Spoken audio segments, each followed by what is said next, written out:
Let's mic देश का मिजाज साउथ।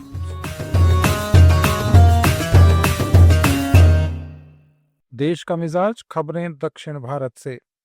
तमिलनाडु के सरकारी कर्मचारी पुरानी पेंशन योजना यानी ओपीएस की बहाली की मांग पर 6 अक्टूबर को काले बैज पहनकर काम करेंगे। तमिलनाडु सचिवालय संघ ने अंतिम रिपोर्ट के लिए और समय मांगने की सरकारी समिति की गुजारिश खारिज कर दी। संघ के अध्यक्ष जी वेंकटेशन ने एक मीडिया हाउस से बातचीत में कहा कि उनके पास 25 साल के आंकड़े हैं जो ओपीएस की वित्तीय व्यवहार्यता दिखाते हैं। उधर शिक्षक और सरकारी कर्मचारी संघों का संयुक्त संगठन 8 अक्टूबर को अपनी रणनीति का ऐलान करेगा।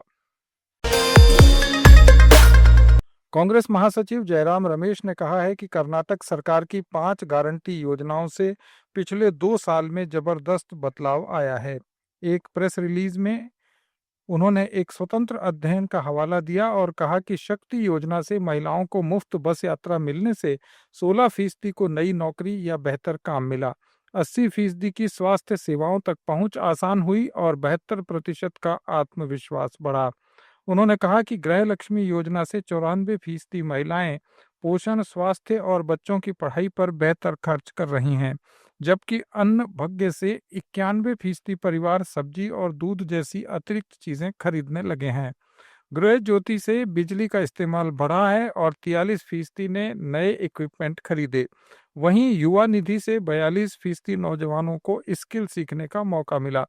कुल मिलाकर कर्नाटक में महिलाएं ज्यादा सशक्त हुई, परिवार मजबूत हुए और स्थानीय अर्थव्यवस्था बेहतर हुई। केरल के कन्नूर में इर्रिकुर के एक घर से नकदी और आभूषण चोरी के मामले में कर्नाटक के एक पुजारी को गिरफ्तार किया गया है। पुलिस का कहना है कि ये चोरी और मैसूरू में 22 वर्षीय युवती की हत्या आपस में जुड़े हुए हैं। पुजारी सिंगपट्टम का रहने वाला है। उस पर आरोप है कि उसने चोरी की रकम का एक हिस्सा युवती से लिया था, जिसकी बाद में हत्या कर दी गई।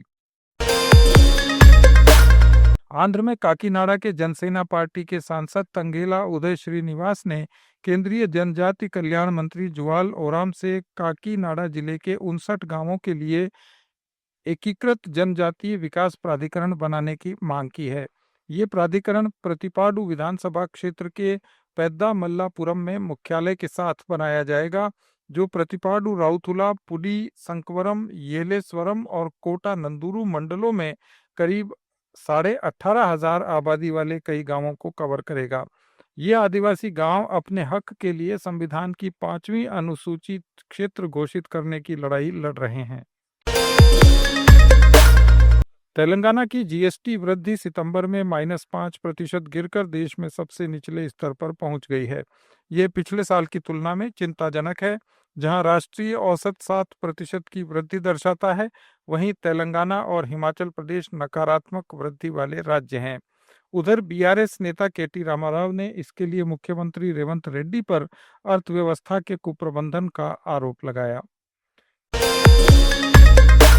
केरल के सबरीमला अयप्पा मंदिर में सोने की परत चढ़ी तांबे की कीमती पन्नियों की कथित गड़बड़ी की जांच पर कांग्रेस और बीजेपी ने अविश्वास जताया है।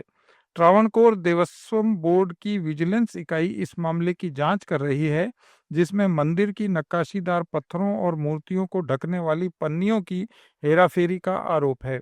कांग्रेस नेता केसी वेणुगोपाल ने तिरुवनंतपुरम में प्रेस कॉन्फ्रेंस कर केरल हाईकोर्ट की निगरानी में एक जांच की मांग की। उधर बीजेपी नेता वी मुरलीधरन ने भी एक प्रेस कॉन्फ्रेंस कर मंदिर बोर्ड और राज्य सरकार पर लापरवाही का आरोप लगाया और सीबीआई जांच की मांग की। केरल में होने वाले स्थानीय निकाय चुनावों से पहले चुनाव आयोग ने मतदाता सूची से ईपीआईसी नंबर यानी वोटर कार्ड नंबर हटा दिए हैं। इससे एक ही व्यक्ति के कई बार दर्ज होने वाले नामों की पहचान करने की प्रक्रिया प्रभावित हुई है।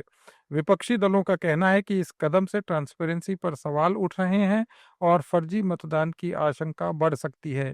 वहीं आयोग का तर्क है कि ये कदम निजता की सुरक्षा के लिए उठाया गया है।